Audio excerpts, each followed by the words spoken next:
dit seulement une chose, c'est qu'une grande partie de l'argent qui est dans notre porte-monnaie vient précisément de l'exploitation, depuis des siècles, de l'Afrique. Pas uniquement, mais beaucoup viennent de l'exploitation de l'Afrique.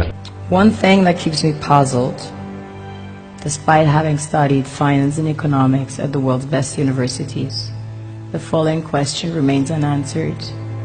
Why is it that 5,000 units of our currency is worth 1 unit of your currency, where we are the ones with the actual gold reserves?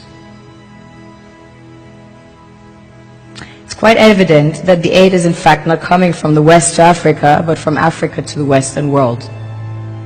The Western world depends on Africa in every possible way, since alternative resources are scarce out here. So how does the West ensure that the free aid keeps coming?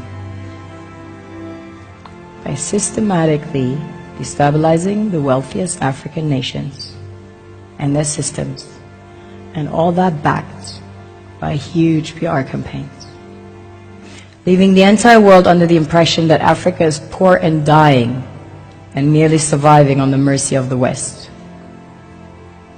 Well done, Oxfam, UNICEF, Red Cross, Life Aid, and all the other organizations that continuously run multi-million-dollar advertisement campaigns depicting charity porn to sustain that image of Africa globally. Ad campaigns paid for by innocent people under the impression to help with their donations. While one hand gives under the flashing lights of cameras, the other takes in the shadows. We all know the dollar is worthless, while the euro is merely charged with German intellect and technology, and maybe some Italian pasta. How can one expect donations from nations that have so little? It's super sweet of you to come with your colored paper in exchange for our gold and diamonds. But instead, you should come empty-handed, filled with integrity and honor. We want to share with you our wealth and invite you to share with us. The perception is that a healthy and striving Africa would not disperse its resources as freely and cheaply, which is logical. Of course, it would instead sell its resources at world market prices, which in turn would destabilize and weaken Western economies, established on the post-colonial free meal system.